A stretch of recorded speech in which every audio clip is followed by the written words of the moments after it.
usadil a díky tomu, že jsem právě tady u pana Petra Fabiana, záběr na dnešního hostitele, jsme u něj doma tady natáčeli, natáčeli Fílovi, můžeš dát záběr na sebe, jsme mu pomáhali s videem na vysokou školu, do předmětu, kde měl natáčet, tak tady vidíte s Angulou záběry a ukazoval jsem první pomoc. Tak se nám podařilo najít soubor několika knížek, samozřejmě ještě z dřevních dob socialistických.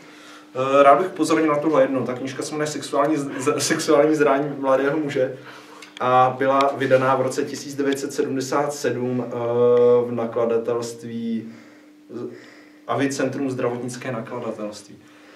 Rád bych vám přečetl několik nadpisů. Například tady máme popis různých sexuálních typů osobností a osobností, která je popisovaná jako Don Juan, máme situaci s nápisem. Situace zvaná, koketám je třeba nafackovat a položit je. Dále například, proč ní zacházet jinak, když je o ní známo, že je odvázaná? Nebo vymklo se mi to z ruky. Sexuální chování s postupy a metodami používanými mladými násilníky a tak dále. Dále máme 3 mladé trémisty. Chodil jsem s Jiřinou přes rok, svěřil se nám Zdeněk. Já zkusím najít něco vtipnějšího, většinou tam byly dost dobrý hlášky. A nebo, čekat, jak to bylo? To bylo... Aha, moje oblíbená kapitola pojmenovaná Mladý Hošan. Domyslet si sami můžete, co to je. Mladý Hošan. Například, když jeho přítelkyně Jana si přivedla přítele, poté zjistil, že není homosexuální, ale homofilní. Nice. Jak se tomu lze bránit? Taky zajímavé. Čemu se bránit, čemu vyhýbat? Pohlavní nákazy, ano, to je dobře, že jak na to tady poukazujou. Mladý samotář. Proč v pořadí je zrovna první příběh mladého samotáře? Milana. No právě proto tím začínáme, protože bude řeč o onanii, což je ten způsob pohlavního ukájení, který se u člověka vyskytuje záhy, dříve než dochází k uskutečňování běžného sexuálního života ve dvou. Což je velmi zajímavé, já poučená bych pravdu řekl.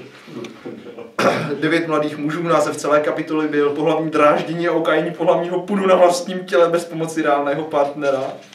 Dost dobrý. Dále tu máme například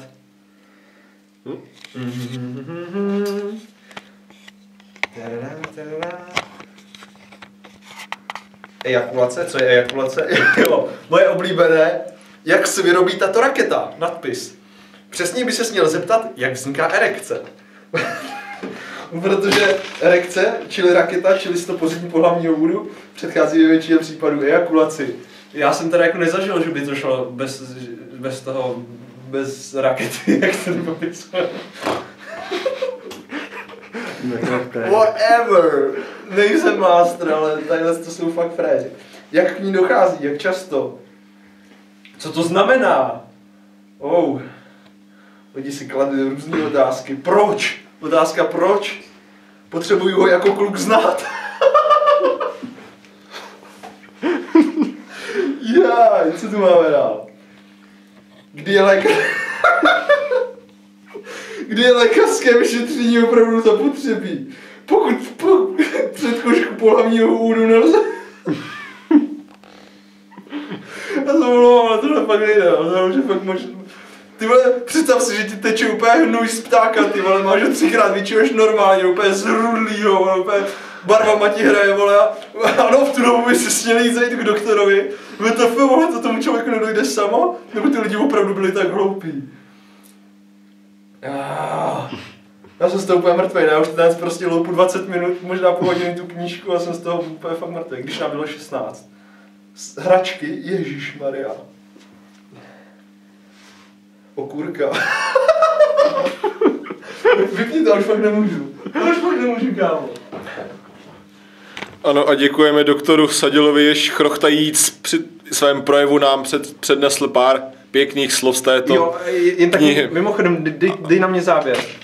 Jestli se tohle někdy dostane na Facebook nebo na YouTube, tak vás všechny zastřelím. První zastřelím jeho.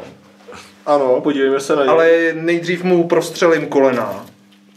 Ne, nejdřív ho vezmu takhle a když mu narvete přímo na češku, fakt petardu, tak ten týpek v životě nebude chodit. Tomu dělám přesně na obě nohy. Potom to samý udělám tobě. Potom si ho takhle vezmu, dám mu pár rán a potom... Viděli jste, jestli jste někdo viděli film, jak se to jmenuje? Kulkou zub Tony. Podfuk. Tak je tam záběr na kulku zuba Tonyho, jak právě drží jednoho toho svého kámoše takhle ve dveřích a tam mlátím těma dveřma o hlavu, tak přesně to se stane vám dvou, jestli si tohle dostane na net. Já mám to jasný? Každý, kdo to vidí, je mi svědkem, že jim to fakt udělám, jestli si to někdy dostane. A jestli to vystříhnou, tak byste čuráci, protože tuhle část tam dohraju. Jo? Tak to je všechno, už to můžeš vypnout. Co, nechceš, aby se to ukázalo na netu? Ne. Jak hezky čteš? Ano, děkujeme panu doktoru Sadilovi a jeho krásnému americkému úsměvu. Ukaž mi, jak to vypadá, jak je to dlouhý.